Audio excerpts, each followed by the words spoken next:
সালামু আলাইকুম। সবাই কেমন আছেন? আশা করি সবাই ভালো আছেন। আমিও আল্লাহর রহমতে আপনাদের দোয়ায় ভালোই আছি। আজকে যাচ্ছি মূলত একটা মহৎ উদ্দেশ্য নিয়ে।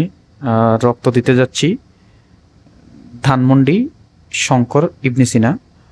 ওখানে গিয়ে একটা মুমূর্ষু রোগীকে রক্ত দিব।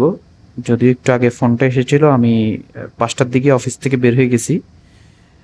রুগীটাকে রক্ত দিয়ে তারপর আসবো। রুগীটা অবশ্য ক্যান্সারে আক্রান্ত, তাই ওনাকে রক্ত দিতে হচ্ছে। তো সবাই আমরা রক্তদান করব, রক্তদানে সবাই এগিয়ে আসব, মানুষের জীবন বাঁচাবো।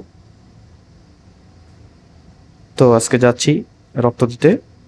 চলেন রাস্তাটা পার হয়ে গাড়িতে উঠে তারপর চলে যাব ধানমন্ডি ইবনে সিনাই।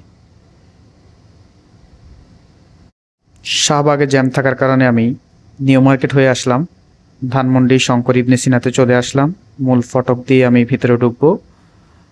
আহ, ভিতরে ঢুকেই দেখি রোগীর পরিবারের সাথে কথা বলবো, কথা বলে তারপরেই রক্তদান কর্মসূচি এগিয়ে নিয়ে যাব।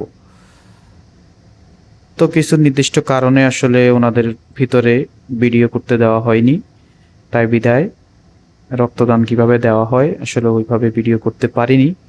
তবে ওনারা কিছু ছবি তুলে দিয়েছে পারমিশন নেওয়ার পর।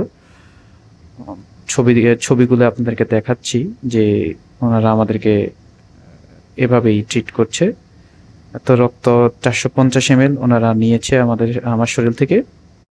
তো ইবনে সিনায় গেলে আমার দেখলাম কিছু নীতি বাক্য লেখা আছে এখানে। তো আপনাদের মাঝেও শেয়ার করলাম। সবাই ভালো থাকবেন, সুস্থ থাকবেন। আল্লাহ হাফেজ।